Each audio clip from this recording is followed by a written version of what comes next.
What is going on, everybody? Welcome to another episode of Ward Plays. I'm going to be doing these every Monday. So let me know in the comments below if that's something that you're interested in seeing me do. This is a relatively quick and painless and kind of enjoyable thing for me to kind of break up the silence between episodes of Days of Our Lives, Resident Evil, or any kind of other machinima that I'm working on. So I'm working on speeding up that process, but that in itself is a process. I'm probably going to do a video to kind of show you guys what that process looks like and why it takes me like a bajillion years to release an episode. That way you guys kind of understand where I'm coming from and why it's important that that I get that support from you guys through Patreon. I know I've been saying that every 30 seconds, but it really is a crucial piece of me speeding up the process because my computer's shit, basically. I'm using that money to kind of save that up, get a new machine with more processing power to speed that process up considerably. So if you were thinking about donating, you know, keep that in mind. If you guys do donate, it will be going to a good cause, and it will be speeding up the production of videos pretty tremendously. So please and thank you. Also, Forrest is an asshole, and he did bite me. And if you notice, I did not blow up into a million, billion, bajillion, gazillion pieces. The reason for that is Capcom's not entirely a bunch of assholes, just a little bit. So when he bites you, you don't go kaboom, which is kind of nice. But you don't. I think you can use the defensive weapons if you want to, if you push the buttons. Don't hold me to that. I'm not positive. But if you were to do that, you would blow up and die. So don't do that. But the reason why I didn't do it is because I didn't want to die. So there's that.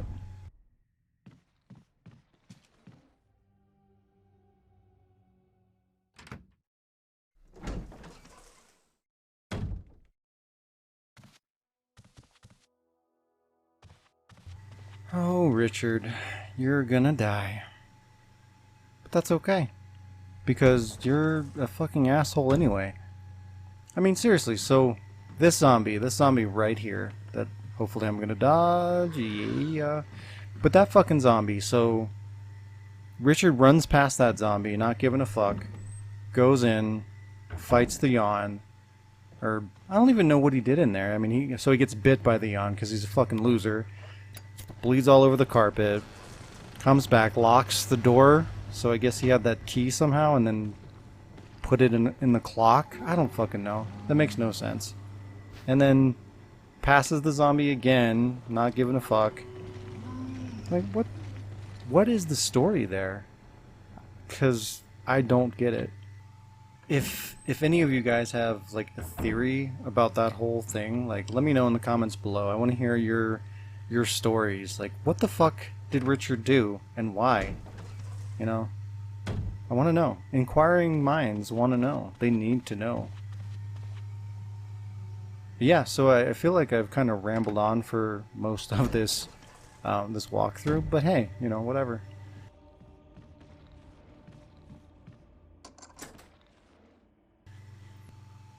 And then this fucking puzzle. So this puzzle makes no sense. So the pictures that are on the back wall there, like, I'm assuming they're supposed to be the solution. But if you follow those steps from left to right or right to left, neither of those is the solution. So I don't understand how you're supposed to figure out this puzzle. I mean, other than through trial and error. Luckily, I already figured this out like a million years ago, so I remember the process. But, I mean, I learned how to do it by trial and error. I fucking don't understand that. Like, why? There should be a solution. A logical solution, but there's not. Or I just don't know how to figure it out. I don't know. Get over it. What do you want from me? I'm sorry. I'm sorry. So this is going to give us mask number 2 of 4. We're going to drop off 3 of these in the sex dungeon, and then we'll kind of go from there. Because we don't want to be carrying like a fucking 100 masks down to that place. We need to have inventory space available. So that's what we're gonna do.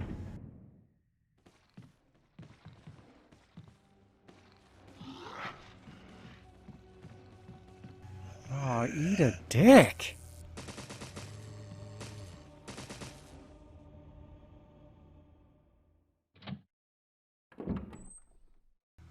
This game still looks amazing. This game is 14 years old and it still looks incredible. I mean, I know they cleaned up the graphics for the HD version and added a little bit of detail to the character models, but this game still looks amazing, even compared to shit that's coming out today. Eat a dick! I mean, it still looks great. The game, not the dick. And make sure you don't forget to unlock this door. We're not going to go in there at all, but if you don't unlock that door, you're going to be stuck with this key. So you want to make sure you open that so that when the time comes, you get rid of that key. Or don't, you know, I mean, it's your life. But you probably should. I highly recommend it. But I mean, fuck, this is just a walkthrough. I don't know what I'm doing. I don't even know. What are you doing here? If you know the game better than me, why are you watching this? Please don't go. I'll miss you. Don't leave me. Okay, that got weird. One, we want to put the lighter in the box because we don't need it ever again. And we want to throw those extra items in the box because we might need them later. So do that, don't do that, you know, live your life, but you probably should, once again, you know, listen to me, please. So I want to bring up Patreon one more time. I know, I'm sorry. I swear this is the last time for this whole series. I swear this is it. I promise you. I'm sorry. But for those of you that do become patrons, you are going to be getting your first exclusive video this month. Probably here in a couple of weeks, hopefully, probably 2 weeks, worst case. That video is going to be the second episode of Outtakes for Days of Our Lives Resident Evil. I will not be posting that anywhere else. It won't be on YouTube or anything, so it's just for my supporters.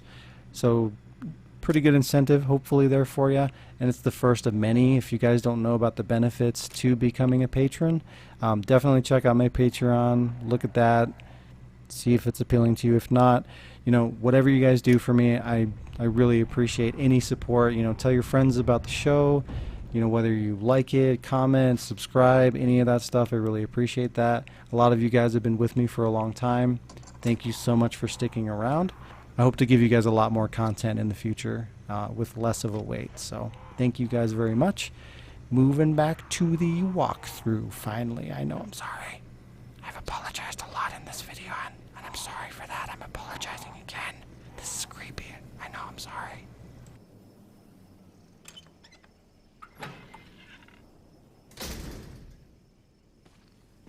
Huzzah!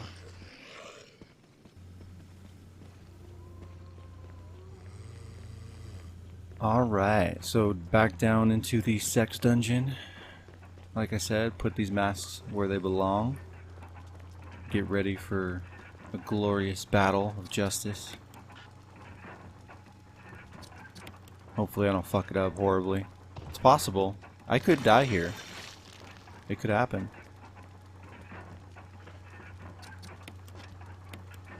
So I've always thought of this part's weird. So when you put these on, like each mask disconnects one of the 4 chains, and then you can physically see it detach the bottom 2 chains, but when you do the 3rd mask, it just kind of, yeah, see, it like tweaks.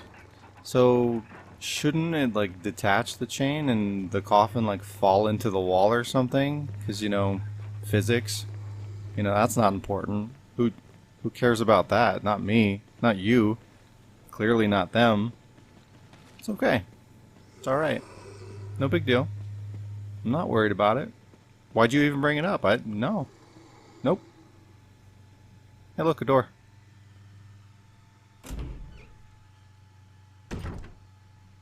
Alright, so now we're gonna go get the Richard key. The one that he so kindly placed in the clock over here for some reason, you know, because he's a piece of shit.